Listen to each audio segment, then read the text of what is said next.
Welcome, everybody, to 52 Living Ideas. I'm delighted to have Roger and Claire back and Victor for the Jordan Peterson's Maps of Meaning series. Take it away, Roger. All right. Can everyone see my screen?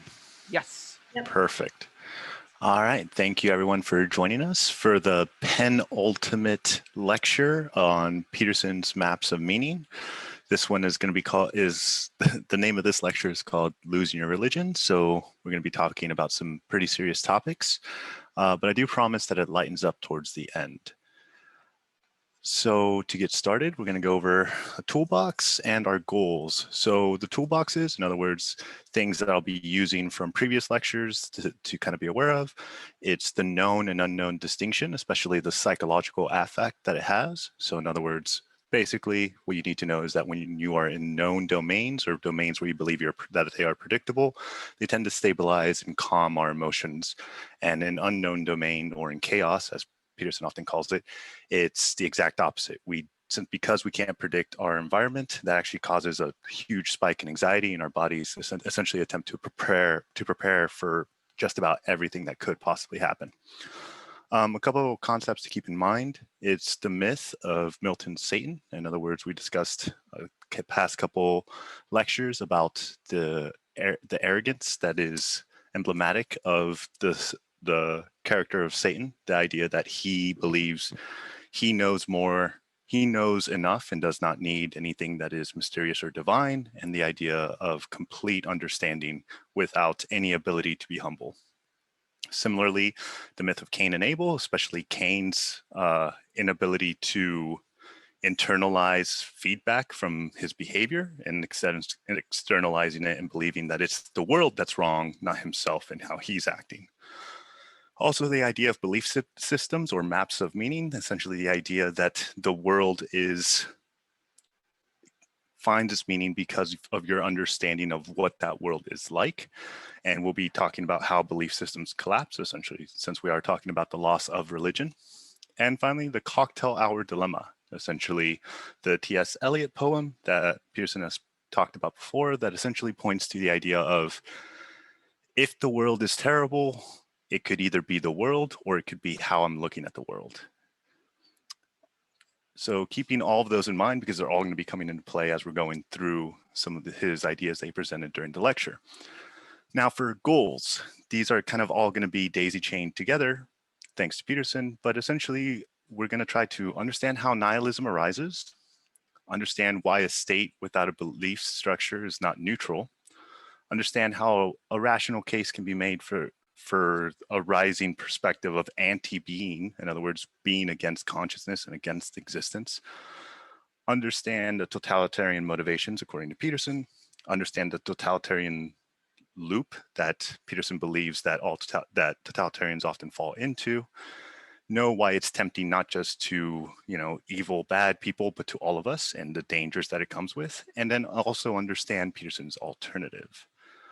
So in this lecture, Peterson covers a lot of ground. He links a chain for how nihilism arises and how within that view, there's a possibility for a rational anti-being perspective. He also makes a case for how this perspective, if taken seriously, could most effectively be employed by hiding behind the largest perceived good. He then makes a case for how totalitarians fall into a feedback loop that is destructive and also limitless. Finally, he explores how we all are not just susceptible to the same trap, but naturally tilted towards it, concluding with a possible solution that will be elaborated in the final lecture. So with all that, I'm just going to go ahead and jump right into it. Well, Roger, as you kick off here, can you just define nihilism sort of and set up the problem a little bit for those? Yeah, we're actually going to go right through that. It's on the very first slide. So as you're teeing me up, this is exactly what we're going to be talking about. So let's begin with where we first started with this whole lecture series. For those who are here who remember, with the problem that was posed by Nietzsche, which essentially is God is dead. So the idea that God is dead and that we've killed him is essentially the idea that what we've done is we've taken an evolved perspective on our metaphysics. In other words, a perspective that we didn't necessarily rationally come up with, but that has been how we try to understand the world, and undermined it by rational means. Peterson notes several things about this problem. First is that those same metaphysics also inform our morality, which in turn inform our behavior. Essentially, to make sense of that, all Peterson is really trying to say is that you have to believe, in order to understand morality, you have to believe that you have an understanding of how you should act, which is the should. And the problem with science, which is the thing that undermines or undermined religion, especially, in the modern era, doesn't actually offer a solution to how you should act. It doesn't offer a solution to how things should be. All it offers is an offer of how things function and how things work. But it doesn't tell you what you should do. It tells you how you could do it once you choose a goal, but it doesn't tell you what goal you should aim at. The second problem is that the fact that our evolved perspective on metaphysics was undermined by a rational argument seems strange, since the argument was never based on rational means. In other words, the religious claims that can be undermined by science, or at least seem to be undermined by science, fall into a different problem because the religious argument was never a rational or empirical argument to begin with. It was subjective, and it was much more on a phenomenological level. It was the idea that God is either speaking to you or there is something beyond me that is God, which we're going to get into in a little bit. But then Peterson and Nietzsche and Jung and a lot of other people have pointed out the biggest problem. We created science, it undermines our belief in God, but then it was replaced by nothing. We didn't have anything that then directs us to an actual moral principle or a moral north, and it's left a vacuum. As a result, for Peterson, this is where the great conflicts of what belief system should fill the void and define morality are kind of what arise in the 20th century, this great ideological battles and we also see the rise of nihilism. And so what then exactly is nihilism? Well, Peterson explains it by explaining how a belief system can collapse. For everyone who remembers, Peterson functions with the idea that we have essentially two different maps of the world, where we believe we are and where we believe we should be going. And normally we can adjust our maps if there's small changes, but every now and then we encounter information that's so destructive and anomalous that it actually undermines the entirety of the map. Such as, for example, if your entire map's based on the belief of a God, and that God is based on a book, and those books make claims about factual events that didn't actually happen or were impossible to happen and can be proven not to, that entire belief system starts to shake, right? So what happens when your belief system is completely undermined? Well, there's three possible outcomes. The first is a degeneration of your map and then a reintegration into a new map. This could be one that you built yourself or one that's prepackaged. We'll talk about ideologies later. Either way, it allows you to make sense of the world and has a moral and has a general direction to take your life. So this is kind of the crash and then ascent back onto a different map, an upgraded map, one that doesn't have the same flaws that the previous map had. The second option is that your map collapses so badly that you can't make a system to orient yourself. This is noted as a possibility, but also one that humans hate. Literally everything about us hates being in just chaos, and for good reason. You have no idea what you are doing or what you should be doing. You don't know if you're safe. Humans will fight tooth and nail not to be in this state without a map if it's possible, which makes the next possibility a lot more tragic.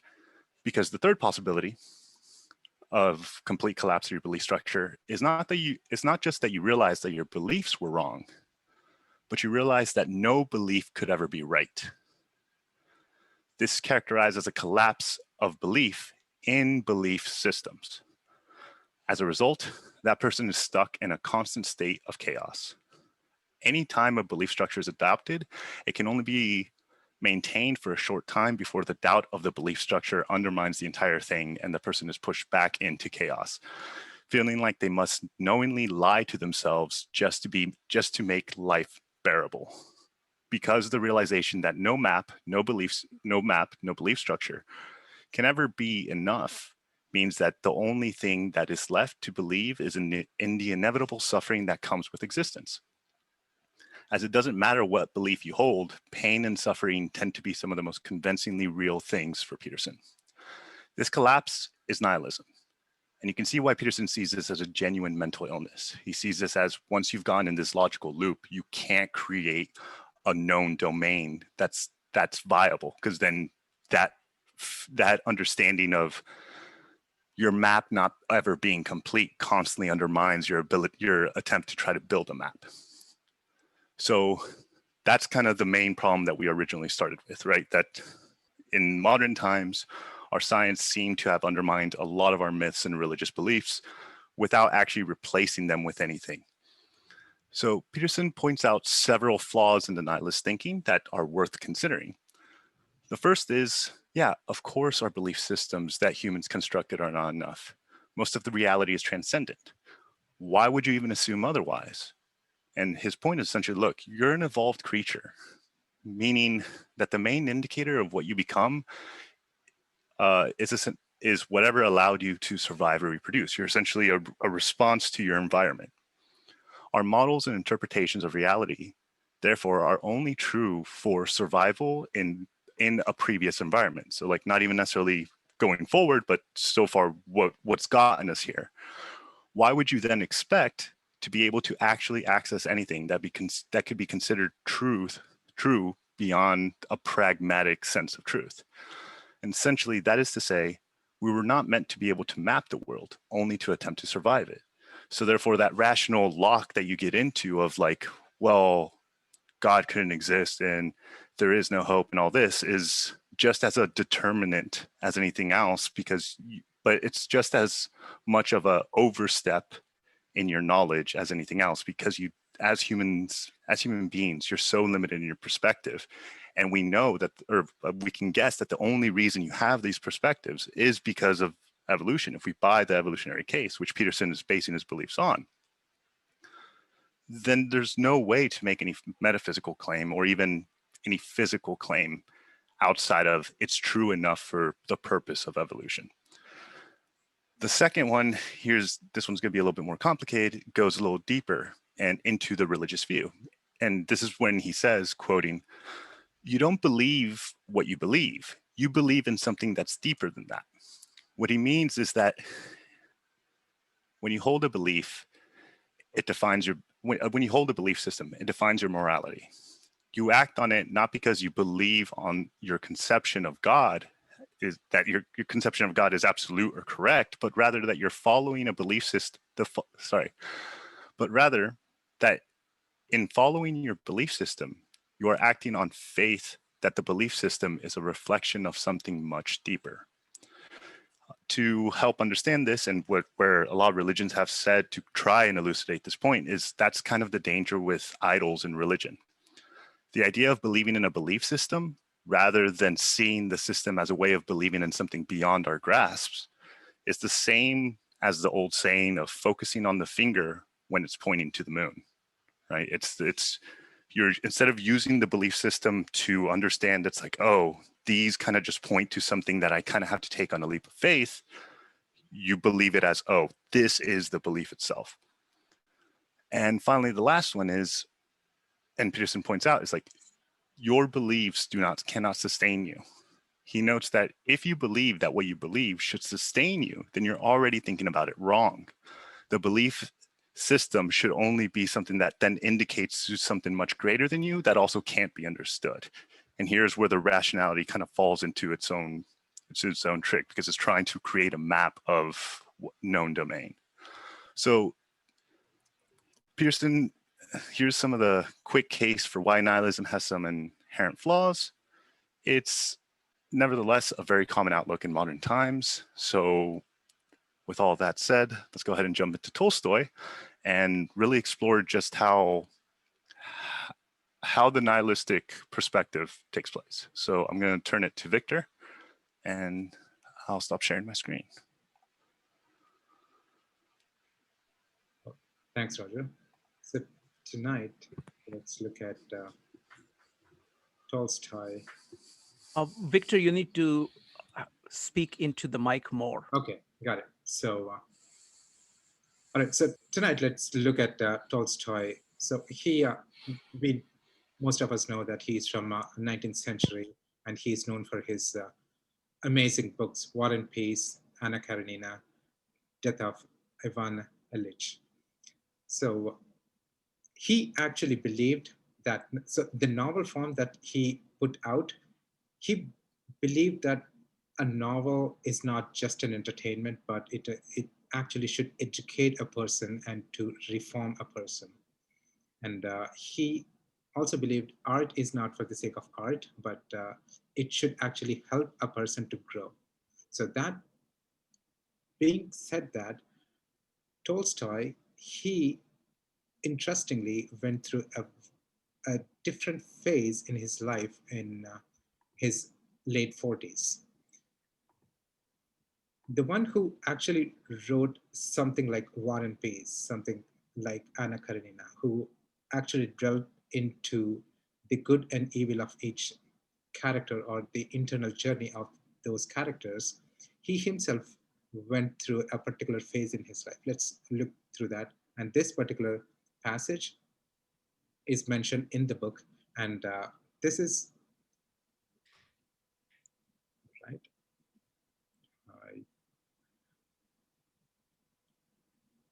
I'll have to adjust my.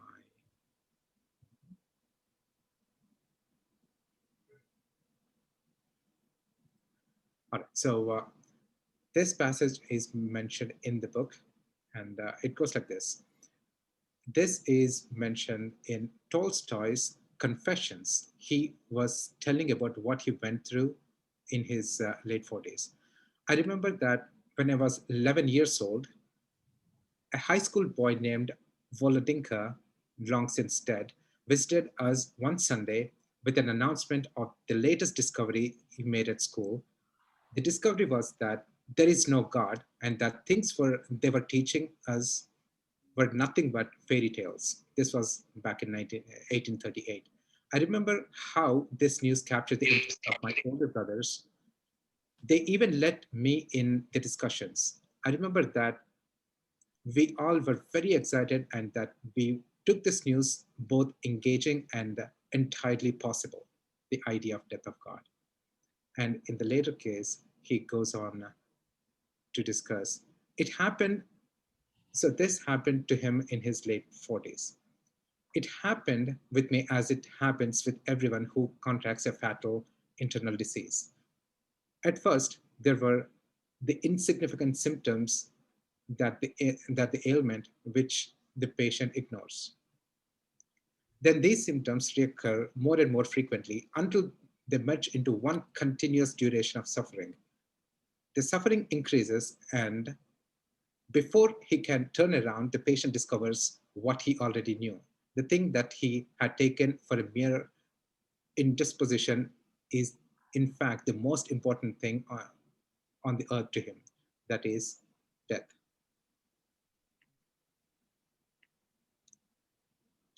This is exactly what happened to me. I realized that this was not an incidental ailment, but something very serious, and that if the same question should continue to recur, I would have to answer them. And I tried to answer them. The questions seemed to be such foolish, simple, childish questions.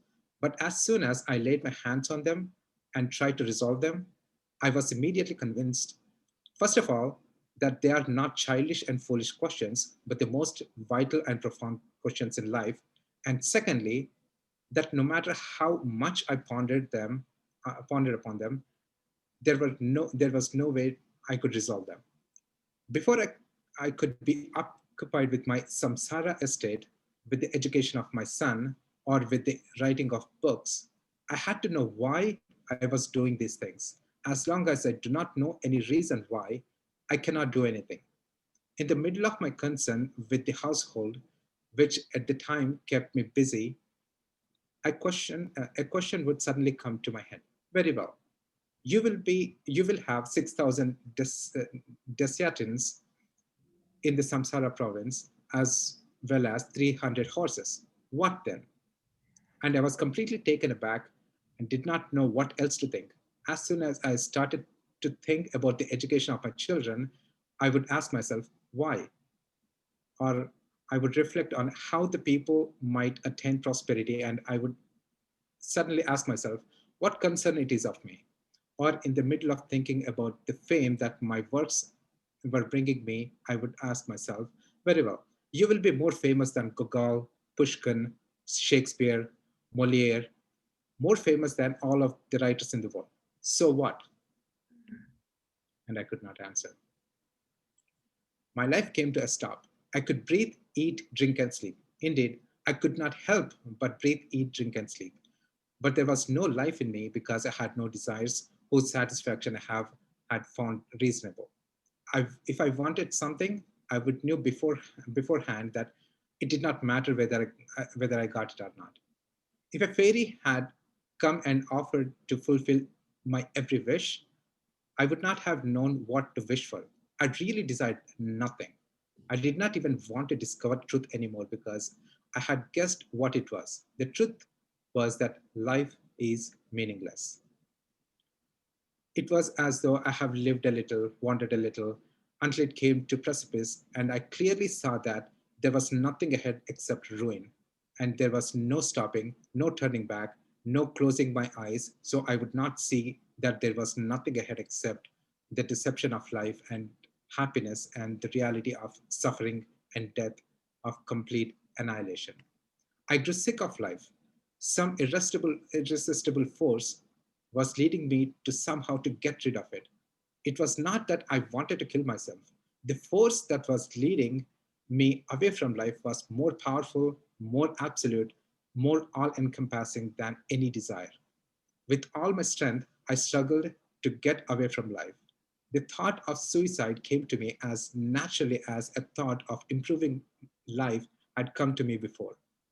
This thought was such a temptation that I had to use cunning against myself in order to not to go through with it too hastily. I did not want to hurriedly, I did not want to be in a hurry only because I wanted to use all my strength to untangle my thoughts. If I had not untangled, I told myself I could always go ahead with it. And there I was, a fortunate man, carrying a rope from my room where I was alone every night as I undressed, so that I would not hang myself from the beam between the closets. And I quit going hunting with a gun so that I would not be too easily tempted to get rid of my life. I myself did not know what I wanted. I was afraid of life. I struggled to get rid of it, and yet I hoped for something from it. And this was happening to me at a time when, from all indications, I should have been considered a completely happy man. This was when I was not yet 50 years old. I had a good, loving, and beloved wife, fine children, and a large estate that was growing and expanding without any effort on my part. More than ever before, I was respected by friends and acquaintances and praised by strangers, and I could claim a certain renown without really deluding myself. Moreover, I was not physically, mentally unhealthy. On the contrary, I enjoyed a physical and mental rigor such as I had rarely encountered among others my age. Physically, I could keep up with peasants working in the fields. Mentally, I could work 8 to 10 hours at a stretch without suffering any after effects from the strain. And in such a state of affairs, I came to a point where I could not live. And even though I feared death, I had to employ ruses against myself to keep from committing suicide. I describe this spiritual condition to myself in this way. My life is some kind of a stupid and evil practical joke that someone is playing on me.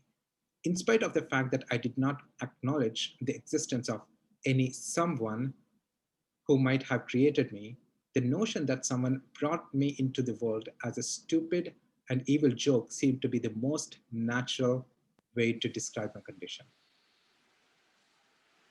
So this was his. So this was from his confessions. Thank you, Victor. So let's dive into it a little bit more. So as we saw from Victor's quote, we hear the grueling narrative of Tolstoy's happy life collapsing into suicidal and nihilistic despair. He goes from an ideal life with no serious problems to a steady collapse of his world, and a steady collapse of his world. Sorry, give me 1 second, lost my notes.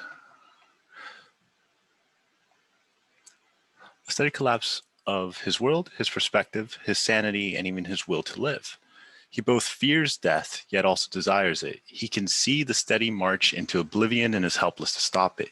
He hides means of suicide from himself as he fears that he'll take his own life. He begins to regard the benefits of the dead as better than the ones of the living. He states that the best way to describe his life is as some kind of stupid and evil joke.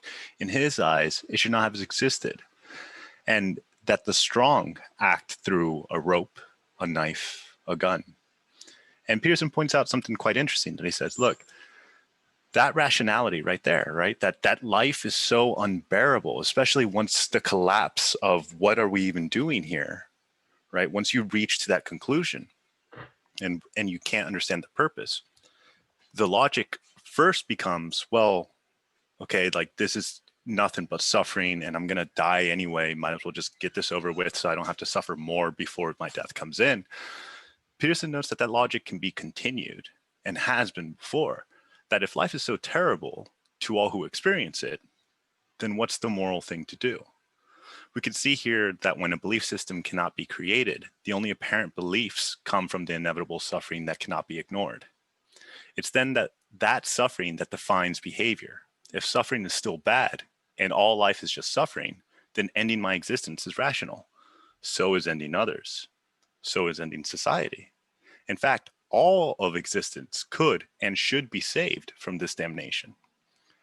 We can see that we end back in this anti-being attitude, the same one from the idea of the spirit of Cain, the same one that we've been talking through this entire series. And Peterson points out the alternative, which is the cocktail hour alternative, that a woman goes and to her therapist and complains and hopes that the therapist finds something wrong with her. And when the therapist asks why, she says, well, because it's one of two things. Either I'm seeing the world how it really is, and if that's the case, there's nothing me, you, or anyone else can do, or there's something genuinely wrong with how I'm perceiving reality. And if that's the case, there's at least hope that something can change, that something can be improved upon. And it goes back to the same idea that if the world is manifesting itself in such a way that I don't like, it may be the way I may be looking at the world wrong. And one strong case that you can make for this as opposed to the alternative is that the arrogance of the alternative. If you're going to claim a complete and total authority to judge reality, you are also saying the same thing at the same time that anything you don't know could not possibly change your mind or prove you wrong, or at least that you're willing to act to the most extreme levels and either not caring that that's the fact or not allowing for that fact to even be possible. And it's vital to understand the presumptiveness of this claim. Because here we can see, again, the flaw that Peterson points out of believing that your perspective is correct and more correct than any other, and also with the certainty that anything you don't know, you don't need.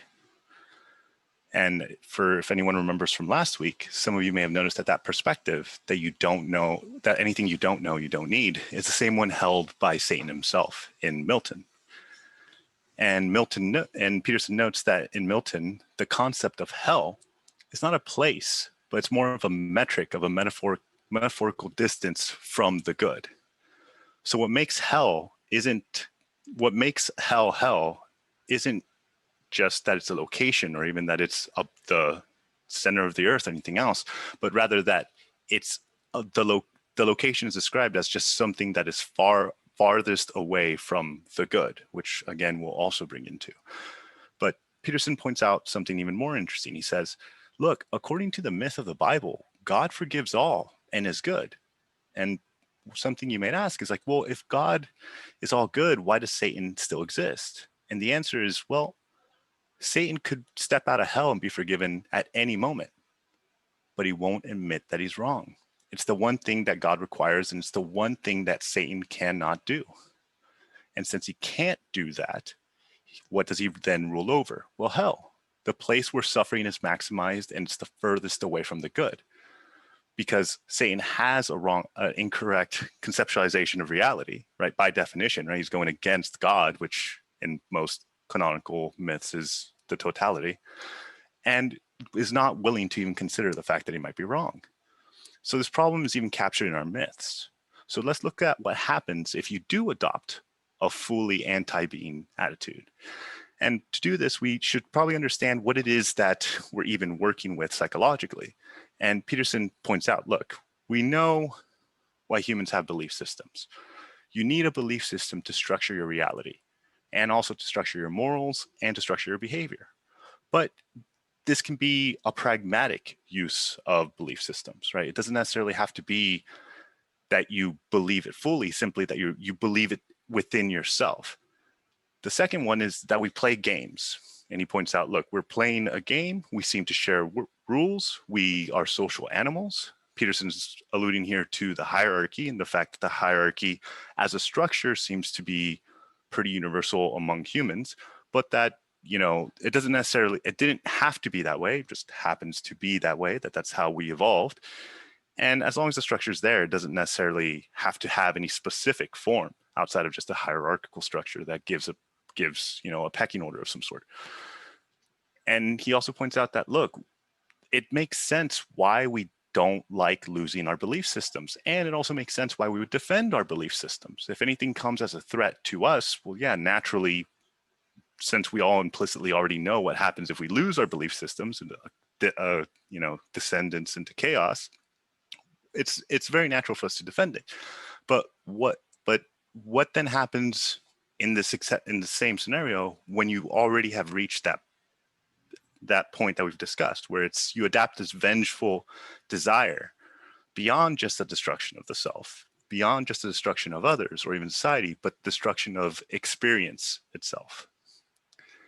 And here we get into a pretty good question to start to understand, which is, well, a good way to understand it is, if you did have that perspective, if you truly saw life not just as not worth living, but as humans trapped essentially in a hell that you can liberate them through, a good question to start is, where would you best hide that? Because again, remembering Peterson's points on Hitler and his hidden motivations, for Peterson, the motivation to the individual doesn't necessarily even have to be known to the individual themselves. We can act things out without necessarily even being aware of what actions we're actually acting out.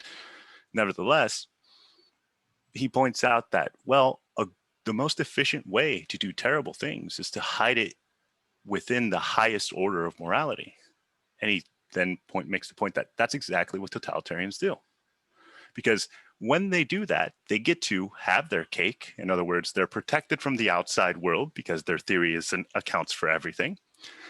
And they eat it too, because they get to express their underground motivations, and that constant desire for revenge. It can all be expressed, but then still be hidden, not just to others, but to themselves too.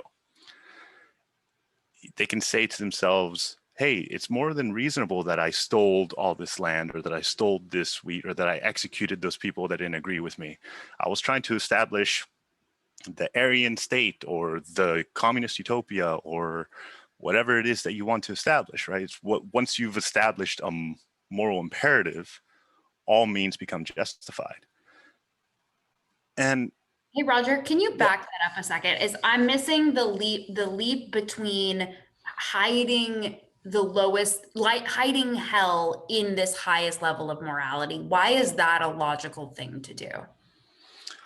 Because it allows you to have a full rationale of how highly you are, while at the same time being able to use your power to inflict essentially anything that's basically shadow oriented, right? Any torture or killing. So you can think of a good example. I mean, pick your side. A good example would be, for example, in Cambodia, when the Khmer Rouge came in.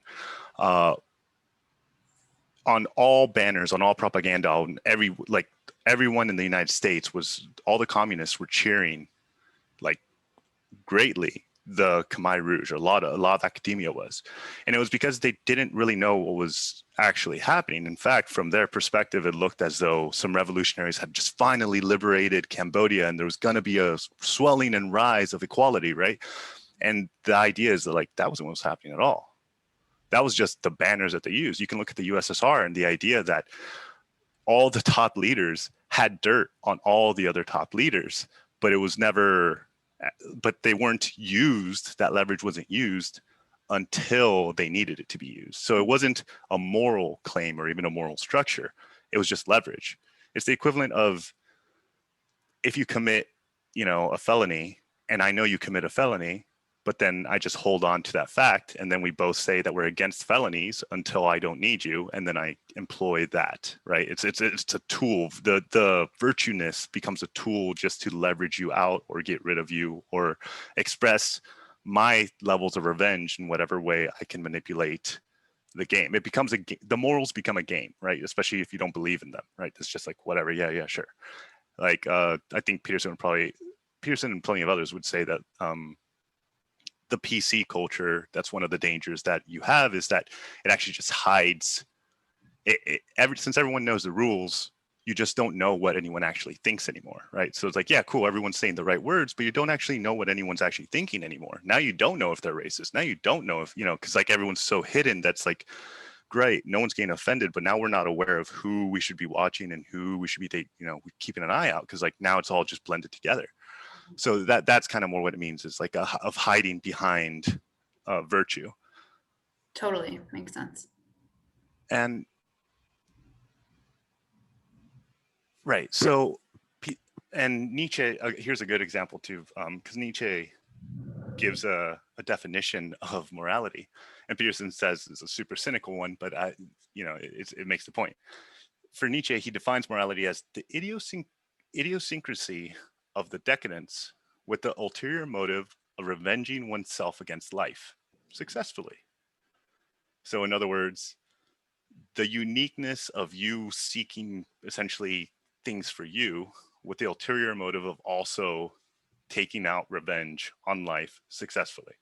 And to make sense of that, you have to kind of understand that for Nietzsche, he saw the clergy and the priest as doing exactly that. He saw it as the priest had essentially lashed out at the powerful while hiding behind the most divine virtues. That's the slave mentality versus master mentality. It's the idea of like, it's like, oh, you don't have any power. It's like, no, I'm pious, right? It's like, oh, you're poor. It's like, no, I don't, like just kind of like flipping the moral playing field on its head to gain and attain power, while at the same time undermining it. And so Peterson then asks, like, well, then why even bother doing this? Why be an ideologue? And here's why it's seductive. One, it's easy. It's an easy way to look at the world. It simplifies it very, very quickly. As I mentioned before, I used to debate. One of the easiest cases that you could run against someone in debate was CAPK, capitalism critique. Mostly because all you have to do is connect it to capitalism, and everything's connected to trade. So it's a super easy connection. And then once you do that, you just run out a bunch of very generic canned arguments for why capitalism is terrible. And you can win the round if you do it well. You also can ignore anything that doesn't fit your narrative. So anything that goes against it, you can just wash it away. And anything that keeps going into, you can just cut it into little pieces until it fits a narrative. In other words, you can find a way to basically jam a square peg into a round hole. You just kind of have to maneuver it logically. So again, like, all I need to find, and this we'll get into later, is a group that you belong to that for some reason, in some way, I can make a case you shouldn't be a part of that group, right? Like, for example, nowadays, I mean, even Peterson, right? Like we've saw in the interview that there's still this constant smearing attempt for Peterson, that just because of something that has nothing to do with his ideas, his whole ideas shouldn't even be considered. And anyone who listens to his ideas, therefore, is also persona non grata. And it's just like this expansion of this group to anyone who essentially doesn't agree with you. And he also points out that, you know, transforming chaos into order is really, really hard. But if you take these kinds of ideologies, well, the world already looks like it's already in order. It looks like you already understand it. And any new information doesn't have to be taken in, mostly because any new information could undermine that ideology. And Nietzsche points out that, you know, once you have an ideology, it allows you to reduce people to something already in your narrative. You can also then allow the worst parts of you to come out against those who have been grouped together, all while at the same time claiming that doing so is the best possible good that could be done.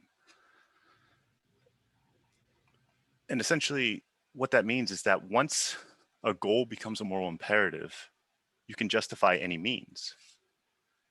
And Peterson uses one specific example, which is, this is a picture of, and it's important to note, for example, here, this is some stuff that he's covered in other lectures and maps of meaning where he goes into more detail. It's just the symbols that are being used in this propagandic photo, right? You have a group of people, all of them looking very working class, farmer-like. And then you have a court of also the people and peers. Then you have an obese man with a giant bag, the implication for some reason normally there being wealth or money or means. And all that is also connected to factories, trains, you know, tractors, and essentially wealth. It's a symbol of wealth. That's why he's big. That's why he's, you know, and the symbol here is these kulaks are the ones that have taken everything from us. And it's them who are leeches on the system and have rightly taken our wealth that belonged to all the people and not just this guy. So let's dive into that a little bit more. This is so the example, the case study that essentially Peterson makes is Ukraine 1929. At that point, there's an effort for farm collectivization. The Kremlin calls for individual farmers to be forced to work in agricultural collectives. Soviets then spread the narrative that resistance to the scientific scheme has been undermined by rich peasants. Stalin decrees the liquidation of kulaks as a class. So the dekulakization, this is essentially where, as we were talking earlier, it oversimplifies the individual into belonging to a group, and then that group gets put as guilty or as guilt. So therefore, regardless of who you actually are, regardless of what you've done, regardless of your history, if you belong to this group, you are already guilty of something, right? And nothing that you could do, no fact changes that fact, right? In the perspective that we're taking, where you kind of lock into that and you already assume that your perspective is correct, and therefore nothing you can say, nothing I could say, or no other information can change the fact that you are in this group, and because you are in this group, you are guilty. And Peterson points out, it's like, but if you actually looked at who these people were as individuals, you'd find that at best they're, you know, upper lower class or lower middle class at best. And then you can ask, well, how is it that they got their position? How is it that these kulaks got the power that, you know, so many, that the peasants actually obviously seem to want to take? And he offers two possible solutions. One is, well, you could assume that they got that because they were the best at farming, a hierarchical argument, right? That's like, as they got better at farming, they were able to get more resources, which then allowed them to expand more, and, you know, this virtuous cycle. Or you could also make a different alternative, which is one that a different ideology might make, which is they stole it from other people. They've obviously hoarded the wealth. They've obviously taken it from everyone else, and they're holding it, and because they want to live a lavish lifestyle of, you know, having more things. And Peterson points out, it's like, who would that actually resonate with? Imagine a revolutionary that goes into a bar and starts speaking that. Who's actually gonna listen to that? And he points out, it's like, it's not gonna be the guy that's trying to get to where the kulaks were, right? That's been working his ass off trying to figure out how. It's like, it's gonna be the person that's already resentful and vengeful, and whose view is of the world is already essentially where Keynes was. Life isn't fair. This world isn't fair. This is bullshit. I deserve more. Why do I have to be poor, and all these people that look like they're dumber or worse or not as good as me, why do they deserve to have something that I don't? And then now you have this person telling you that's like, oh, you remember those people? They stole it from you. And now you've given an opening for that person who's already vengeful to not only go and steal it back, because not the only they're allowed to do it, but according to his perspective, it's actually the best and moral thing to do. And that's the inversion of that morality again, right? Where it goes from one end to the other. And how did it actually play out, right? And it played out with 2 years of rebellion. Peterson points out that millions of animals were slaughtered in protest rather than being given to the collective. And something that I found really, really interesting, because I didn't know that they had risen the quotas, but in retaliation, they put them to have this insane amounts of production of grains, which is the exact same thing that the Khmer Rouge did in Cambodia. They made plans where it's like, no, you have to provide this much amount of grains, because all that normally leads to is that they have to send you all their food, everything. They're not going to have nothing to keep. So naturally, there's starvation. And as Peterson states, grain sat unused in state reserves while the locals starved. So kind of to better understand how you end up susceptible to this way of thinking, that, you know, Peterson looks at what I called the totalitarian loop. And that's going to be what we're going to talk about next, because this is essentially going to be the totalitarian loop. And Peterson believes that it comes out of two natural and rational complementary desires that make you fall into this vicious cycle. The first desire is fear of the unknown, very rational, normal fear that we all have. The second one is something we also have, a big desire to preserve and sustain our current belief system. So what does this cycle actually do? Well, here's how it plays out. At first, the more you believe that you have to maintain your current belief structure, the more afraid you are of anything that is unknown, right? Because anything that is unknown can undermine your belief structure. And that's anomalous information. That's chaos. That's what we've been mentioning several times. The second aspect of that is the more afraid you are of anything that is unknown, the less likely you are to go out and explore it, which also makes sense, right? You're not going to want to go to explore something that you don't understand if you are already scared of losing your whole stability of your life and your perspective. The less you go out and explore, the weaker you become because you stop gathering information. In other words, you have a bigger vulnerability growing. The weaker you get, the more necessary it becomes that your belief system is maintained and protected. And now you see we're starting to get into the cyclical loop where each time it's starting to reinforce and kind of dig into its own belief system. And what happens once this loop starts to get going? Well, Peterson says, like, you undermine your autonomy and ability. As someone falls into the trap, they undermine their autonomy because they remove all other choices. If you're not allowing for novel information to come in, for new information to come in and tell you that you're wrong, or tell you that something's different, or tell you that something's off, or that's not working out the way you thought it would, well, then you don't have any other choice except to keep the course.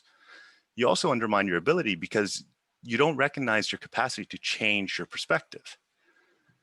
The second thing he notes is, as you become less autonomous, you also become a tool of propaganda for that ideology more than an individual. And this is where Peterson's noted before that it's pretty easy to know when you're talking to an ideologue, it's because you've heard every single argument they're going to make before they even make it, right? You start talking to them, and before they even say what point they think, they're already saying, like, before they even say it, you already know what's coming. And you can predict the entire structure of their argument. And it's a sign that what they've done is actually subscribed to a pattern that allows them to just kind of create a logical trap that lets them just stay in their perspective rather than actually challenge it. And it kind of just makes them more a talking piece. Interesting enough, a lot of Some, I don't want to say a lot of, some postmodernists, according to Peterson, believe that that's the case for everyone. And that's why group association, especially ideological, is deemed important, because for them, they're like, yeah, and you're doing the exact same thing. We all are. We're all just talking about our own ideologies and we're trying to spread them essentially. So it's a interesting counter perspective to also be aware of. And another effect that Peterson notes is due to the increase in the fear of the unknown, the individual adopts an anonymity towards things they don't understand. In other words, because you're already afraid of the unknown, anything that doesn't make sense to you is something that you don't want to consider and you don't allow in at all, which again, cuts you off from any corrective feedback. And finally, it's a compounding effect.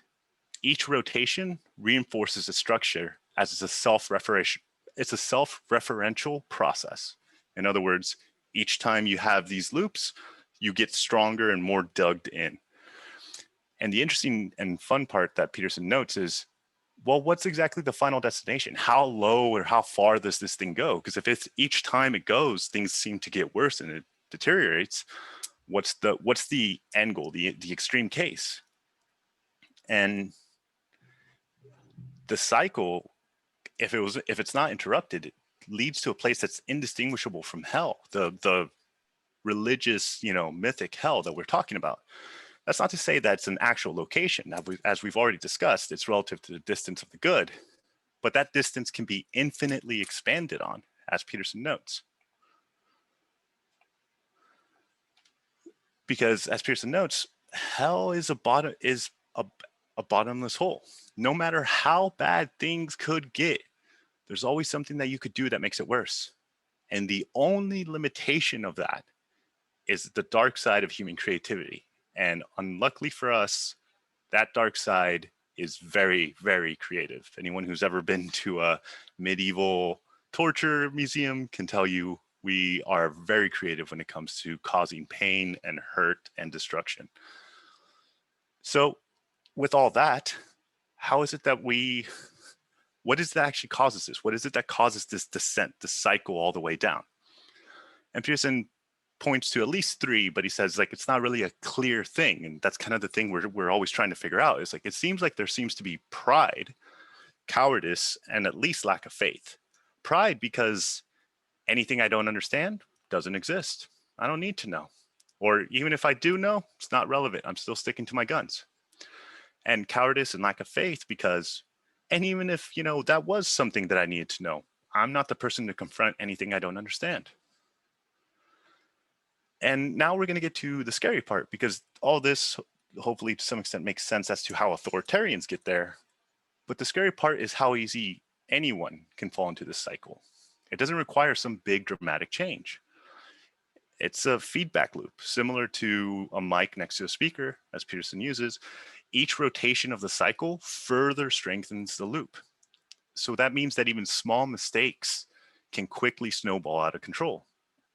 So then the next question is all right, well, what's the threshold here? How far can we push it? And Peterson says, well, let's just take cowardice, for example. So how much cowardice is needed to create a problem? And he says, not much. We're actually pretty set to do it, actually, because most of your life is things you've left undone. In other words, sins of omission, which we'll be getting into in a little bit. We also tend to like our belief systems to be stable. Otherwise, we're terrified and unregulated. So we're already kind of born on this track that's walking really close to tripping this off. So it seems that we have very rational reasons for not changing our behavior, but it comes at a risk. And that risk is the weakness of fragility. If the circumstances change, as they always do, you don't exactly know which side you'll end up on, right? So any one of these mistakes that you commit, which to note for Peterson, because this will be relevant for the last episode or for the last lecture. For Peterson, he believes that your consciousness is actually marking your own mistakes. That's why oftentimes, if anyone's read 12 Rules or watched them talk, he a lot of times references that his moral theory is aim for the greatest high. right? And don't do things you know you shouldn't do. I'm not going to define that for you. No one should define that for you. You know, there's a part of you when you're about to act that tells you, you know, you shouldn't do this, right? And then you'll come up with some BS answer that allows you to do it, right? Because like we all do it. Like it's a human thing. But he says like that little voice, that little thing that was trying to push you in a different direction, you should take that seriously, right? More seriously than almost anything else, because that thing might actually be trying to nudge you away from exactly this, because that's what he's defining as sin. So he points out that any one of these mistakes can lead to you down a terrible path. And if you don't seem convinced, if it's not convincing to you that that could lead to anything from your end, Peterson says, well, just consider the Soviet Union or Nazi Germany or, you know, the Khmer Rouge. Specifically, the fact that most people were involved. This wasn't Hitler going around doing everything by himself. Most people were involved in this process. And he points out they were either involved, if not in acts of commission, they were definitely involved in acts of omission. And here's where Peterson makes a distinction between these two sins. Acts of commission, essentially, sins of commission essentially means you did something you know you shouldn't have done. We've all done this, hopefully not too extreme ones, but ones where you're about to do something and there's that voice that says, hey, come on, don't do that. You know you shouldn't do that. And you do it anyway. And then he says, and then there's also acts of omission, things you didn't do, but you knew you should have, right? And he says, classically, acts of commission, things that you've done and shouldn't have done, have been held as higher. But Peterson says, I don't believe that. I think it's actually the other way around. You hold more responsibility when you failed to act and you knew you should have. Because he points out, it's like, well, all you have to imagine is what happens when you walk away from a Nazi. You're walking away from something that is intending to expand into something that could be indistinguishable from hell. And it makes sense that you walked away from it. It's scary. But the fact that you walked away from it also makes it much more likely that it's going to happen. Because if everyone does that, there's no opposition. There's nothing pushing back on that.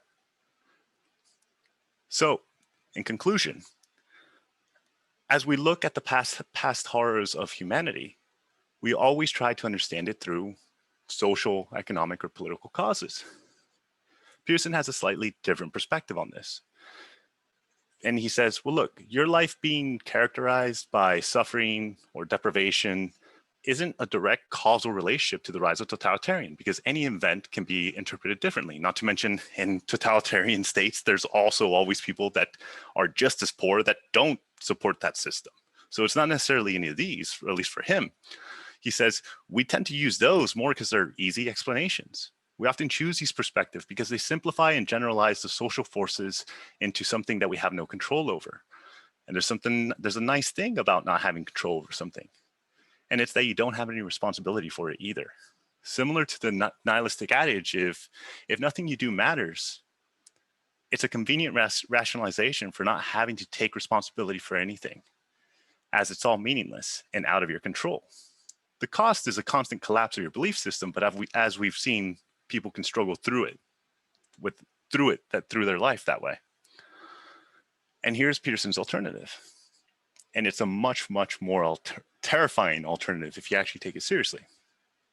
Everything matters. Everything matters. Every time you make a mistake that you know is a mistake and it is marked by your consciousness and you don't fix it, the world moves more towards hell. This isn't some external definition of a mistake or a sin. The idea is that there are things that before you do them, you know you shouldn't, or even more common, there are things that you know you should do, but you didn't. Those sins could be trivial, but as we've seen, they also could not be.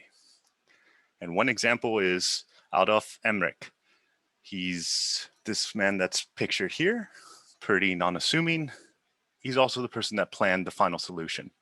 He's just a bureaucrat who was so painfully normal that everyone was just very surprised, because essentially who this man was just someone who was trying to do a good job. He was told to do things and he did them well. That's it. And there was someone who actually, Hannah Arendt, who interviewed him expecting, she had built this guy up. She was Jewish. And she had built this guy up as a beast, as a monster, as like the most reprehensible of reprehensible people. She was ready to battle this monster in an interview. And when she showed up, what she found instead was a man that was completely unremarkable, a man like any other man that was able to create some of the worst atrocities that humanity has ever done. And I'll close this off with the quote about when she talked to him. When I speak about the banality of evil, I do so only in strictly factual level. He was not stupid. It was thoughtlessness, something by no means identical to stupidity. Such remoteness from reality can wreak more havoc than all the evil instincts taken together.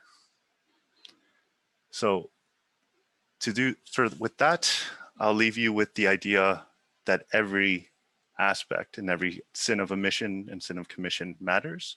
And that's what we'll be picking up for the next lecture. Thank you. Thank you, Roger. Okay, folks, so it's time for breakout rooms. I've put the rules for the breakout rooms in the chat. Everybody has been keeping track of all their thoughts as they've been listening. So give everybody a chance for 1 to 2 minutes to talk about what their thoughts are. Choose the best of your thoughts to put on the table, and then have a discussion on the thoughts that are put on the table. Rules are: keep on topic, be brief, be courteous, encourage others to speak, and if needed, you can just click on ask for help and I'll help you. We'll be back here in 20 minutes automatically, and we'll be talking about our takeaways. You can ask questions, and we'll take this discussion to the next level, starting the breakout rooms now. It's time now for takeaways. You can talk about takeaways, and you can put a question on the table. We've got 4 rules. As always, we've used these rules for 5 years in our New York meetup. Rule number 1, type exclamation mark in chat or raise your hand in Zoom in order to speak. Rule number 2, keep on topic. Rule number 3, be brief. Rule number 4, speak your mind. Feel free to disagree with anybody on anything, but do so courteously. All right, so let's get started. Jeff G, followed by Gene. Yeah, hi everybody. I've been enjoying all the recent lectures. This is the first time in the chat afterward that I actually had a little epiphany that I learned something. So I wanted to share that before I lost it, and maybe someone else will be able to build on it. It had to do with the last. Well, we were talking about the nihilism problem, and then the totalitarianism, the totalitarian thinking, you know, but the ideological thinking that everything's very simple. And then I thought I'd jump to the second to last slide, which was the new idea from the talk, especially new idea for me: sins of commission versus omission. And basically, and I'm thinking as guilty of this as anybody. When you don't do things because you don't want to be involved, because then when it goes bad, you're going to get blamed. So if you don't, but unfortunately, that means that your best rational solution is to do nothing and not get involved, and nothing will be your fault. But if nothing gets done, well, obviously the world isn't going to improve. It links up with another idea that I've often had, which is that our beliefs don't enable us to act. It's rather when we act, we get beliefs that justify what we did. We don't believe in things. So in other words, belief is a precondition of action. So you basically got, and I think this matches with some of the things that Peterson's saying. Wonderful. So we need to act more often so that we'll have beliefs and we'll act together to some extent, and then those beliefs will be in common, and we'll be able to do more things. Wonderful. Thank you. Thank you, Jeff. Roger, you want to say something? Yeah, no, I just wanted to say that's a great point, Jeff, because the idea, and we'll get more into it next week, but the idea that Peterson's essentially building here is that what if it's the case that with action, as you start acting on those that realization of like, I shouldn't be doing this, that you reinforce that to the point where you develop a personality that actually can withstand not just not doing sin and not just pushing the world better, but that it starts to actually highlight the goodness and the values of life, so much so that that you can transcend the tragedies that you have to endure to live it. So yeah, you're right on the money. I also think it's kind of a helpful reverse exercise to understand your values. So it's really hard to be like, what do I value? But I think if you do start to look at, in your past, how do you act? And what do your actions show that you believe? And starting to kind of map those things out is much easier than being like, what in the world could I possibly value? So I think that the belief is like a very good place to focus in on, to learn more about sort of what that values hierarchy is for you as an individual. Excellent. Next up is going to be Jean, Bowden, and Joe. Jean. Yeah, I share with my group. I think what Jordan Peterson pointed out, like communism, whatever, they try to package something with very good moral story, and I think every country doing that with politics. That's why maybe America invade Middle East for oil, but they said we help them to build democracy. Another thing is they talking about how the group, they identify people as a group instead of individual. That's exactly what we're doing right now with the racism, education. Like everybody treated as one group. And I think, I appreciate Jordan Peterson look very deep into this communism with Russian, but I think maybe we also need to spend some time looking at the system we have here in America, because, Karl Marx, he studied, communism only should arrive after capitalism. That's the reason all the China, Russian, they never did it correctly, because they never built the wealth. People live in the basic living standard, so they couldn't have the intrinsic drive yet. So that's why you see Europeans do so much better. They may be the country who eventually reach that stage, because when people just live with capitalism system, just driven by money, they will never reach that stage. And I think what's the problem, we need to look back. I think Joe mentioned, Jordan Peterson did mention the capitalism have able to reinvent itself. But I see more people doing the, enlightenment, they no longer driven by materialism. That's a way maybe human people can help to change the system. But I think they need more reflect on the system here instead of looking at the problem. It's easier to look at other problem anyway, other countries' problem, maybe spend some time on their own problem here. Thank you, Jean. Next up is going to be Bowden, followed by Joe. Bowden. Yeah, thank you. It's a very central problem, and I think it's good that Peterson and the group has identified it. I think he identified science as one of the problematics that cause this process. There's more to it than that, and he has to explicate the nature of religion, its all its dimensions, and why that all of them have been lost, or how they have been partially lost. Second, I'm curious what the solution is, and I've said this in my discussion group. I think that we need to look at how to replace these dimensions that were lost over the religions that people had. Once again, the dimensions are mythological, moral, and institutional. And we have to replace those somehow, and that's going to be the solution. Someone in my group mentioned that he wants us to clean our rooms. That's an individual and self-centered solution. Religion is not that. It's a large scale problem that needs to be addressed. It's a social historical one. Thank you. Thank you. Thank you, Bowden. Next up is going to be Joe, Maritza, and Wen. Joe. Yeah, I mean, my takeaway is going to be very brief, because I see this as just a problem with dogma. And, the more entrenched that you become in your belief systems, the more than you're not going to be able to essentially adapt or have them upended. And I think once you have that, that's where you have people then that end up in economic despair, that have these systems that then become radicalized and actually start to blame other people for their problems. And I think a totalitarian can easily scapegoat any group within that type of environment. That is, that's my first takeaway. The other one was the idea of the sins of omission and commission.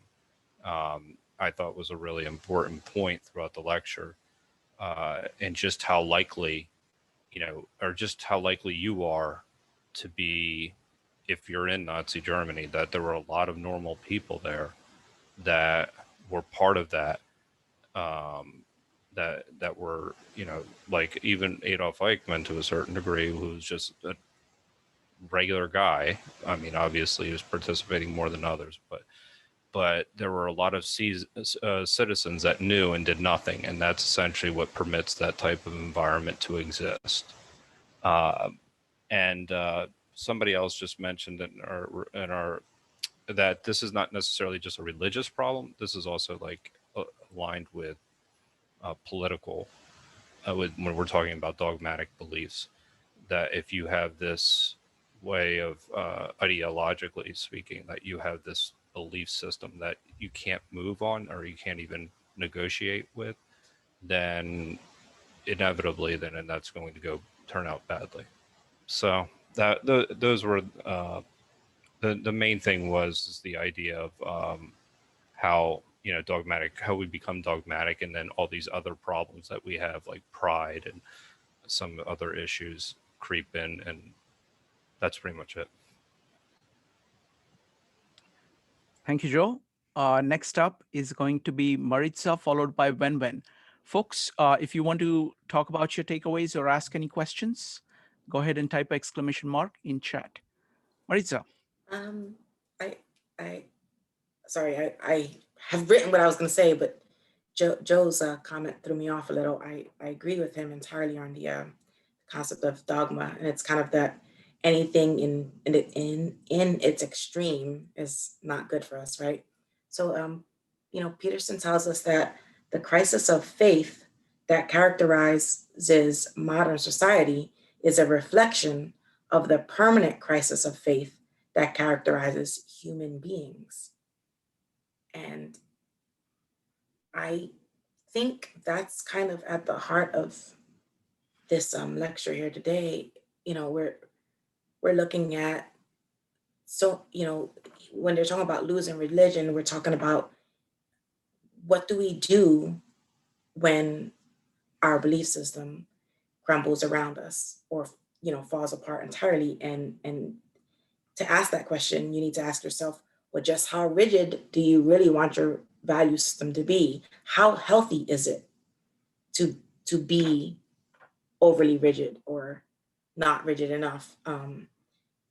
And I don't necessarily have the answer to that, but it's something that what I like that Peterson gives us as helper tools for analyzing that question and reflecting upon it amongst our internal self is that he says that, it's look at it from a perspective of some games are playable and some are not.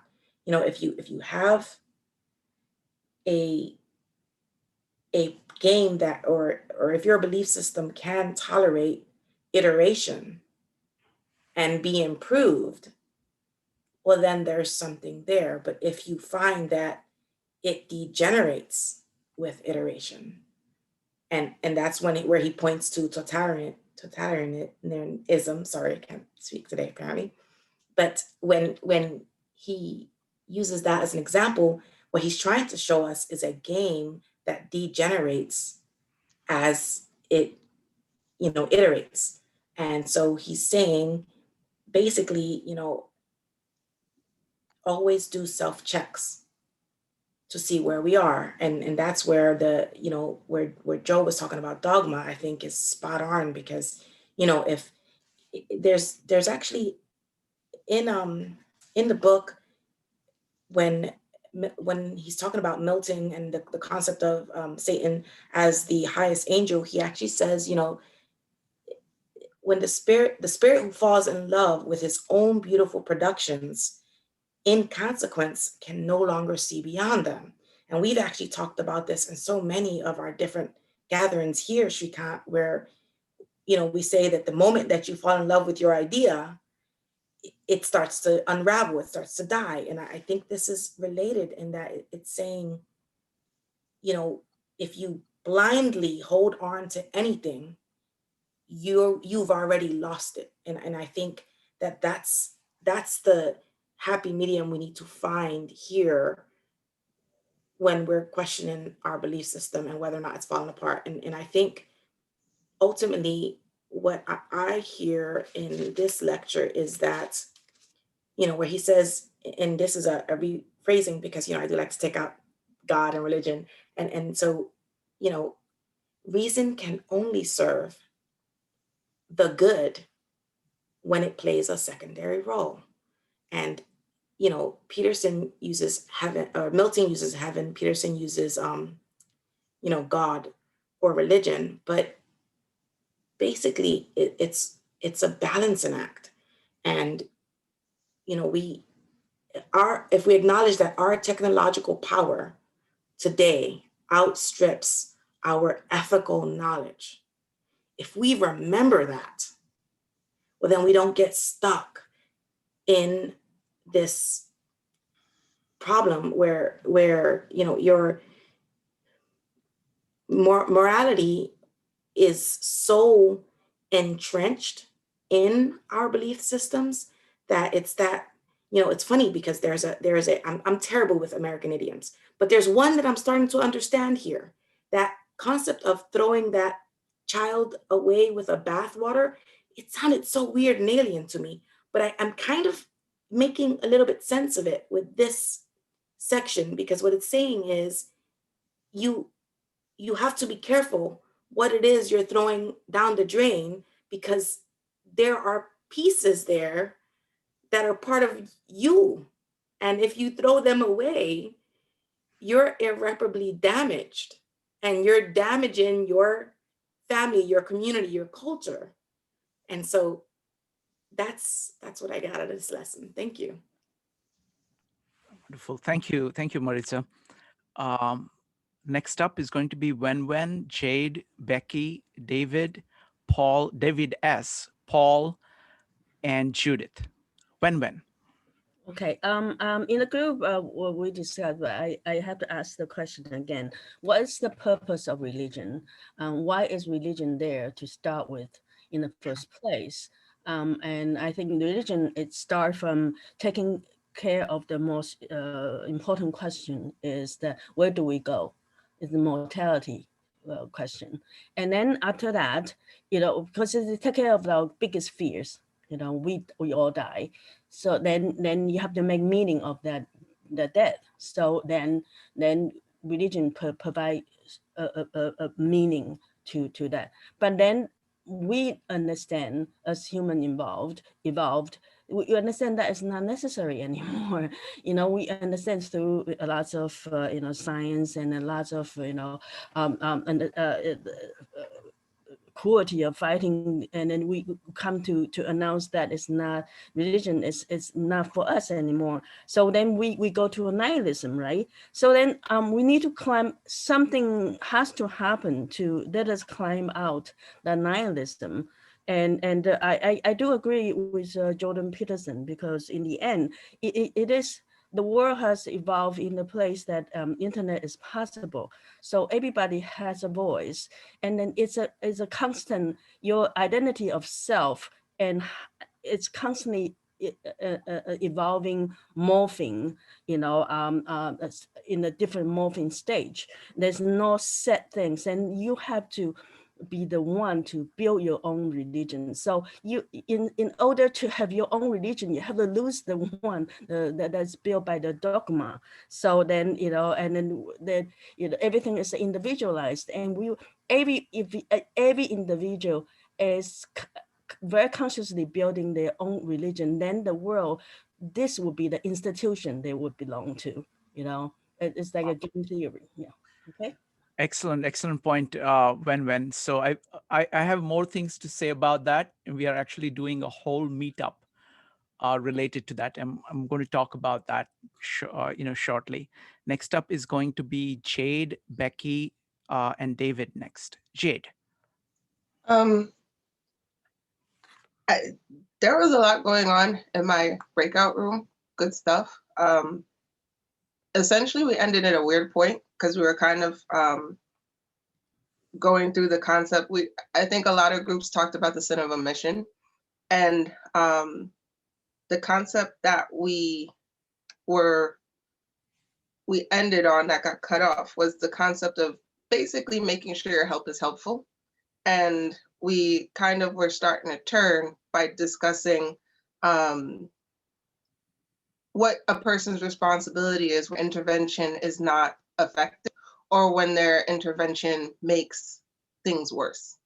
So your whole point was to intervene to make things better or to stop things from veering off track, and you've either caused things to veer off track with your intervention or things have remained the same. We didn't get to an answer for that, but I figured I would put that out there just for people to mentally chew on. That was the other thing within the presentation with science disproving God. And I always kind of wondered how that makes sense, because like, I don't know, I feel like on some level, if I'm gonna use Christian doctrine, if man was made in God's image, and we could use the stories of Jesus, he divided the loaves and multiplied the fishes or whatever happened. Man can do that. We have GMO, fish farming, we have different ways to do stuff like that, to the point of excess. We could argue the validity of all of those things and whether we should be doing them or not, but the reality is we have the ability to do those things. Even the kind of bringing back a man who is recently deceased back to life, like science does that. Granted, we don't, and even within a story, I think there are parts of it that might be missing where we don't exactly know how it was done. It just tells us that it was done. So I don't know. I'm in the balance on that one. I don't have a decision about what things are. It's just an observation about how we compare things. And then the part on false morality and how that contributes to all of this stuff. Even the Bible talks about false prophets. It gives a lot of stuff about false prophets and being weary of them. There are people who will pretend to be whatever moral example of this or that, and they're the exact opposite. And another thing, again, with the lack of faith in God leading to all of these other things is, I think on some level, the devil kind of implies that God is no longer this ever-powerful, omnipotent being. It puts a chink in the chain because it means that somebody is able to usurp God's authority. And nobody who realizes that would cognitively, if their logic is that someone can usurp God's authority, and they naturally believe that that makes God less powerful, it is possible. I'm not going to say everyone thinks this, but I think it's, again, something worth considering, that you might not be on the winning team if you're following God. And who wants to be on the losing team? It's like, what's the point? It's an exercise in futility. If God can't make it work, how am I going to make it work? But again, I'm going basically on Christian doctrine, is if God gave man dominion over the world, there's a part of it where he's like, this is on you. And then there's also the part of in heaven as on, that will be done in heaven as is on earth. So it's like, where do we come into play? And I think the last thing that I will say is, I don't remember what the last thing I was going to say because I can't find it on my notes, but I don't know. I think it's there's I think the concept of the concept of faith, a lack of faith in humanity is not the same thing as a loss of agency. Just because faith has your faith in God, your faith in humanity, your faith in whatever your faith was in, and that has been shaken, it might give you a sense of futility, like what's the point? But have you actually lost agency? That's the question. I'm not going to give an answer, but it's like, have you? Are you any less capable, or is the situation any less controllable than it might have been when you believed? That's it. Wonderful. Thank you. Thank you, Jade. Great observations as always. Next up is going to be Becky, David, Paul, Judith, Jesse, Warren, and Elle. Becky. We had a really good breakout room discussion, and one of our members, Paul, made a really good point that the problem wasn't really about whether it's like fascism versus communism, left or right. The problem really is polarization, and as mentioned in the talk, it's the feedback loop. It's being stuck in our echo chamber, and the solidification of what we believe. And today we see that with like the way media is it's worsening that polarization. And then David Norton had mentioned that we're also seeing the redefinition of words. And so when there's the control of the medium as well as the speech, that controls our thoughts and what we believe. And so I think that what Jordan Peterson was trying to get at was that the solution is the need to preserve authentic, genuine dialogue. And that the injection of others' perspective is what breaks up that feedback loop. And it allows us to also break down our pride, because when we start to really listen to other people in a real way with respect, it opens us up so that the polarization isn't there. It brings us closer to the middle. Beautifully put. And I'm hoping that this is what, many of us get from these meetups, this kind of authentic communication and listening to other folks. Next up is David, Paul, and Judith. David S. Yeah, I brought this up in our group, but I've been thinking as I'm listening to, this is a lot here. So this idea of the loss of God or loss of religion is a loss of our absolute ideals in some way that we can state, these are the ideals. There's a big downside risk to that.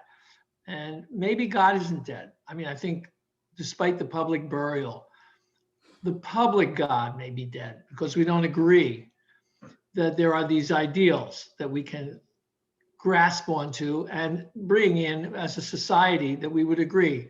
So do we have a society with any sense of direction or any idea of humanity? I mean, it seems like those are not just personal questions, they're questions about what group we're living in and the world. And as it's been pointed out, as we all know, all of that kind of thinking has largely been replaced by understanding. That seems to be the human value since the Enlightenment. We want to understand. And, we understand through science. What alternatives does this give us for those lost questions about what direction and what's the idea of humanity? I mean, we can look at science for certain types of answers.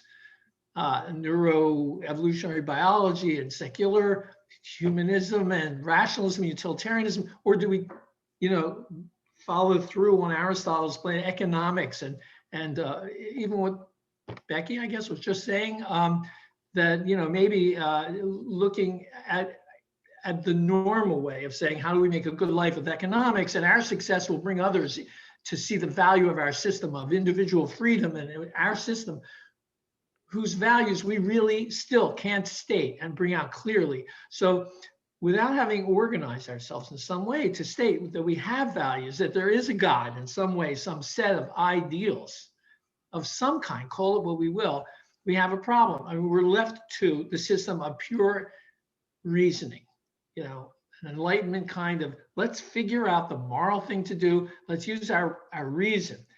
Now, the problem, that's great. I believe that, actually. I think that's the answer. But the problem is, it's like saying, let's use math. You really can't teach most people in time how to do calculus and everything else. You know, it's just, this is not the way humanity is going to live. They're not all going to understand that kind of reasoning. It just ain't going to happen. So I think this opens the door. What's the purpose of religion? It's to fill in the gap so that we can talk about those fundamental issues. And, you know, does it have to be dogmatic? No. Any system which doesn't allow you to question, it doesn't allow intellectual confrontation, opposition, and diversity, okay, that's dogmatic. But religion can be something other than that. You know, choose a different branch, choose a different leader, choose a different, you know, group that you're with. Systems are reflections that use narrative, parables, and social structure and history to examine morals and ideals. That would be a religion. And, you know, without doing that, trying to do it on your own, self-help, you don't begin with any organization. So, okay, you know, it's chaos. Like I was trying to say in our group, I would not like to begin trying to figure out how to do agriculture by just starting to try in my backyard and figure out the laws of agriculture. There's a better way. There are traditions. So if you, what I'm saying is trying to do it alone, you run the risk of a dogmatism of your own, the dogmatism of being a solipsist, that there's no one to question you, to bring the opposite point of view. There's no history you're confronting that has any authority. The wisdom of the ages is gone. This group obviously appreciates that we need our history, and looking at the scriptures of different kinds gives us a deep way to dive hermeneutically into understanding and seeing that there are organized ways to build our understandings. This gives us a grounding and doesn't put us in peril of being knocked over at the first fall and risk and, you know, the stress. So, and the other essential thing of working with other people is you have to be, it has to be revealed to you who you are. And that only happens when you interact with others and make mistakes with others and you get those perspectives. So I think the limits of reason are, you know, is we're just individuals and there's a great deal to be accomplished and there's wisdom to dig into. David, that's fantastic. So I'm going to use this as a background to talk about, because we're going to be diving into exactly this topic in a very deep way on Sunday at 12 o'clock, this meetup. It's called Solving the Meaning Crisis. So what it does is that it actually looks at this question across history. So it starts with the time, this is like in the oral culture, which is dominated by myths, the mythological age, where you're mostly operating based on myths. And it's working very well for you. You know, you have these large societies that are built and they're not changing that much. So whatever you believe in is actually working for you. And then we reach a stage where these societies start falling apart. And the same myths that worked for you no longer work for you. And you kind of have to, and this is Julian Jaynes' theory, that you kind of use the language that you used in the myths to create your own story. So what is happening to me? You know, there are these really plaintive cries of these people saying, my God has forsaken me. You know, the goddess who used to walk beside me doesn't walk beside me anymore. And then people have to then figure things out. So what Jaynes calls it, kind of, they create this mental space where they consider what would happen if I did this? What would happen if I did that? And they start to kind of self-narratize, which is the beginning. And the crucial aid to that is writing, where you're able to write these possibilities down so that you can think about them more and you can organize your thinking. So that is one thing, but we're not going to do just that. This is kind of the beginning of really philosophy, of people starting to think. You know, it's Socrates asking questions. Now, of course, that is trying to explicitly deal with the deepest issues of life. And don't forget, he was killed for that, because the people who were dominated by myths, for them, it was a big affront and a big danger. So we're going to start from that, and then we're going to look at the time where writing and printing kind of took over, and people started using it in a large way to organize their thoughts. Like enlightenment is like the pinnacle of that, where there is the written culture, where there is tremendous amount of memory. So another way to look at it is in the thinking about it from psychology. There are these, there is memory and imagination. Like in the mythic culture, imagination dominates with very little memory. It's the imagination which really drives you. When you move into kind of the printed age, you are writing and you're reading. So you're using a lot of memory and you're actually processing it in this, what is called the cogitative sense. And then you fast forward to the electrical age with radio and TV, and imagination makes a comeback in a very strong way. And people are not processing, people are not writing, and people are not kind of using that much. Their consciousness is dominated by these stories and then the groups, and then social media kind of takes over and makes it even more intense. Whereas you actually create these small mythic circles, they actually have the same kind of characteristics of the traditional cultures, except that now there are groups and self-selected groups and these echo chambers that you create. So we're going to trace all of this story across time, across different technologies. We are also going to look at different theories. I mean, what has happened is that, Jordan Peterson talks about the science causing, or Tolstoy talks about the science and rationality causing nihilism. But that is a very limited view of rationality. We're going to look at people like Aquinas or Aristotle, who actually have almost an aesthetic of the proper relationship between senses. What is the proper relationship between memory and imagination for it to be healthy and productive? What is the proper relationship between reason and emotion? And we're going to look at, theories of, there is a lady called Magda Arnold, again, out of University of Toronto. She talks about the role of self-ideal as being the crucial thing. So you basically, instead of looking for meaning by the stories that you take in from around you and almost automatically find the meaning given to you, you have to generate the meaning through creating a self-ideal. This is similar to what Jordan Peterson talks about, the self-authoring program, or when he talks about pursue your values and use, kind of write it out of what you're trying to do. It's like you create your own story instead of just using stories of other folks. So that's what we're going to be talking about. That's Sunday.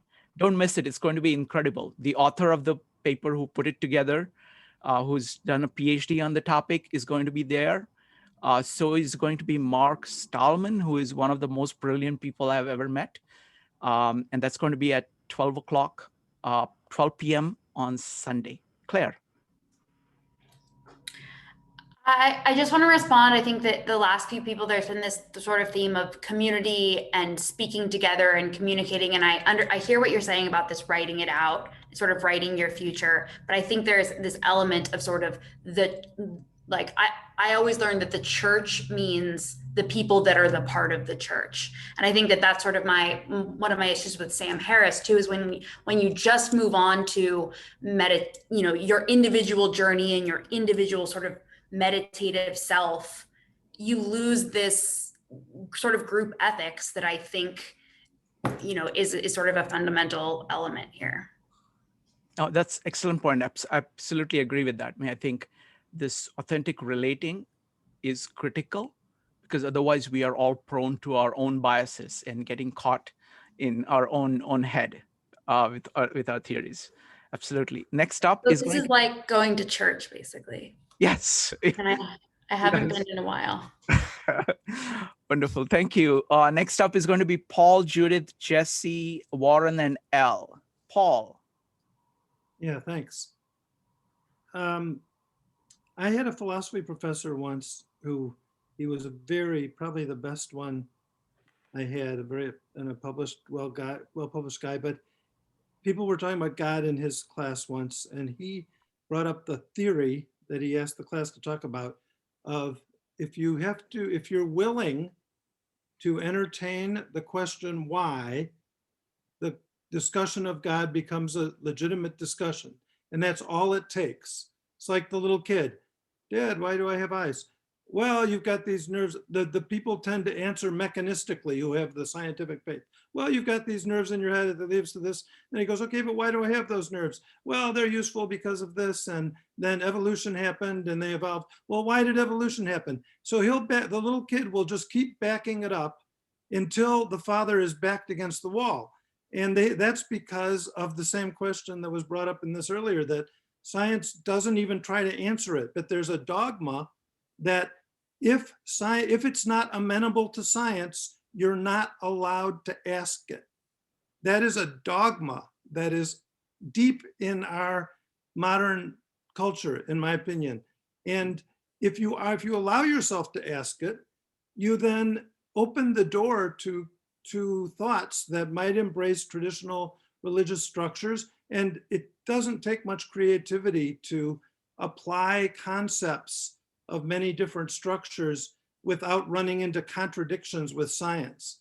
That's like a false dichotomy completely, in my opinion. So anyway, and it could have just as well, on the other side of that coin, I'm not sure why Jordan Peterson makes so big a deal of the fall of, and Nietzsche, and of the fall of religion, because it could have just as well, first of all, Trotsky wrote The Russian Revolution. Have you ever read it? It's an inspiring book. It was such beautiful concepts that was all built on. As strong as any religion, and it could have just as well gone a different way, but then there'd be a big ruler. Maybe it would have been a whole thing based on a religion. But then that ruler, because of technology advancing, so it's much easier to kill people, would have done terrible things to 70 million people. So the human tendencies Peterson talks about were being abused by religion. They can be abused by modern systems. I don't see a big difference. So those are all my points. Thank you. Thank you, Paul. Thank you. Great points. Next up is Judith, Jesse, and Warren. Judith. Yeah, so we're talking a lot about belief structures and, the importance of examining them. I agree with all of that, obviously. But, the thing that's really struck me when I was listening to Jordan Peterson, and then I heard Roger emphasize it too, was that how important, the Eichmann story, right? That he was just this regular guy, could have been any one of us. We all say, no, we examine our belief structures. But, we don't know. The whole countries fall into these traps, And I think, and I have actually, I think it can happen in your own life too. So I think that if you don't listen to that little voice that says, this doesn't feel quite right, something's telling me this isn't quite right, that's the seed where it starts. And that cycle that Roger described, Jordan Peterson, I saw that play out in my life. So, like tiny, smallest little oversights that grew. So I feel that that's really important for everybody to be a little bit humble and attentive, to their own choices and what they do and why they say they're doing things. Because when we're really comfortable, like we all are here, otherwise we wouldn't be spending our night together. It's pretty easy to, examine belief structures and have high ideals. But when you live in fear, the way what motivates people in these countries or wherever this happens or in personal lives, when that element is there, then those other logical arguments aren't really working anymore, even if you already had them, even if you already had all that logical argument in your head. If you have fear for whatever reason, then you may not be listening to those little voices that could direct you. So I just thought I'd throw that out there. Thank you. Thank you, Judith. Roger. Yeah, no, on the Judith's point, again, it's that same idea of like, you can't wait till there's some massive tragedy to listen to that voice. The idea is that you're developing what Peterson would consider character in learning to listen to that voice, learning to develop that consciousness. Thank you. Next up is going to be Jesse, followed by Warren. Jesse. Hi, yeah, so I'm thinking of it from, I guess, a millennial perspective in terms of like a loss of religion and going into metaphysics. I think from my perspective, millennials, a lot of the times they say they don't believe in God, they're more spiritual. So this manifests itself in like picking and choosing from different religions like Buddhism and Christianity. And then I feel like a lot of the times this collective of spirituality derives from, and again, from a millennial perspective, from social media or from the information overload to kind of help us guide, well, okay, then what is right or wrong? And then I had to ask myself, like, if our moral compass is guided by the collective or the culture, like what the general population is doing and what is now politically correct, then who is subscribing to these ideals? And then I think it goes back to as the individual. So I'm choosing to follow someone or not to follow someone. I'm the one searching a question or not searching a question. I'm the one deciding what is healthy or what is unhealthy. And then I went deeper into that and decided, okay, or start to question, well, what is my moral compass and who judges that? And I think our own decision, and we keep talking about this like voice, like, oh, if you hear this voice of right or you hear this voice of wrong, and it's like, well, where does that voice come from and what builds the morality behind that voice? I really only came to two answers, and that was nature and nurture. So it's from our parents and from our environment, whether we see how our parents responded to this is good and this is bad, or teaching you good versus bad, and then what we saw in our environment, someone, you know, performing a bad act, being bullied, and what is good, like donating or charity or volunteering, et cetera, et cetera. So then I really had to start thinking about, because a lot of the times our parents' values or what used to be done in the past become obsolete for the new generation, then we are kind of left. And I think now, so more than ever, with all this information overload, really having to decipher what our moral compass is, and in order to create those maps of meaning for our current, present, and for our future.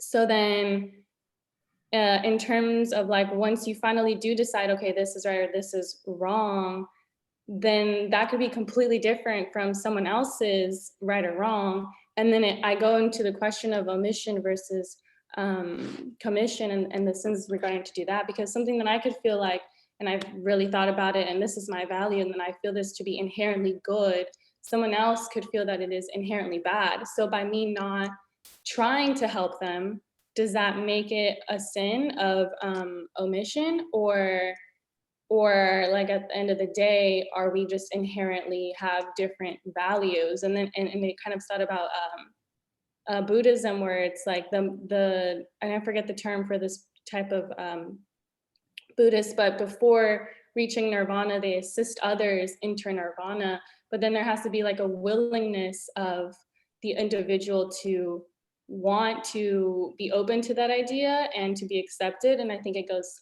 back into that totalitarian loop where you subscribe to your ideals, and anything outside of that questions your beliefs and you don't want to be open to it. So yeah, those are just my takeaway. I know with philosophy, it kind of just goes in a circle, but I'm just trying to understand a little bit more about my own values and how to better define them, and what is considered healthy for me might not be considered healthy for someone else, in like tolerance versus acceptance in society as a whole.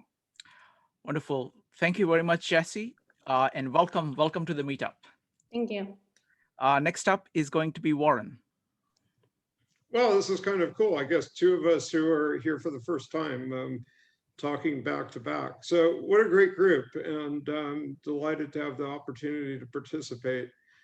So someone mentioned in a long ago philosophy class, and made me think of my own. My freshman year in college, I took a kind of philosophy 101 course to meet a breadth requirement. And the guy teaching the course, he emphasized this over and over again as the class went on. He said, you know, many years from now, you're not going to remember anything about this course. You're not going to remember my name. You're not going to remember all of the different things we went through. But there are two things that I want you to always keep in your mind and take with you. And those two things are: where you stand depends on where you sit. And we all see the world through our own dark lenses. And I've thought about those many times since in different situations. I think he had a really good point with those. He was also completely right. I don't remember anything else from that class at this point, although I do actually remember his name for no compelling reason. So getting back to Peterson and his ideas, I'm still trying to kind of completely digest all of this, but you know, he grew up in relatively strict Christian Protestant. I'm not going to say it right. He grew up as a pretty strict Protestant, and he rejected it. It didn't make sense to him at the time of his confirmation. He you know, sort of rejected all of it and went out into the world and, you know, went searching for, so ultimately, where do I find meaning with anything? And he seems to have kind of come back to this idea that it's found in our own modern society having evolved over a long time, and that we all sort of know innately, going to his idea that if you know you shouldn't do it and you still do it, then it's evil. And but ultimately, you know, what he seems to be arguing for is itself exactly the consequence of a society built on Judeo-Christian ethos and ethics. And it just makes me wonder, you know, so for someone who's not part of that world, and the vast majority of the world isn't, even though a lot of it is, you know, it might be tough to even have a conversation if you're coming from the presumption that, you know, this is kind of the world of the good. Anyway, I'll just leave it at that. Well, thank you very much, Warren. All right, folks. So this has been fantastic, and thank you to Roger, Victor, and Claire, and thank you to everybody. It's amazing to see the range of thoughts, as always. And I think the notebooks and pens and paper and are doing magnificently well with every meetup. So folks, if you are new, we do these meetups every day at 9 p.m. Eastern time on weekdays, and 12 p.m. and 2:30 p.m. on Saturday and Sunday, and sometimes even at 5 p.m. In addition to that. So we've got an incredible number of meetups at 52 Living Ideas. So check out the calendar and look forward to seeing you soon. Good night, everybody. Bye. Thank you.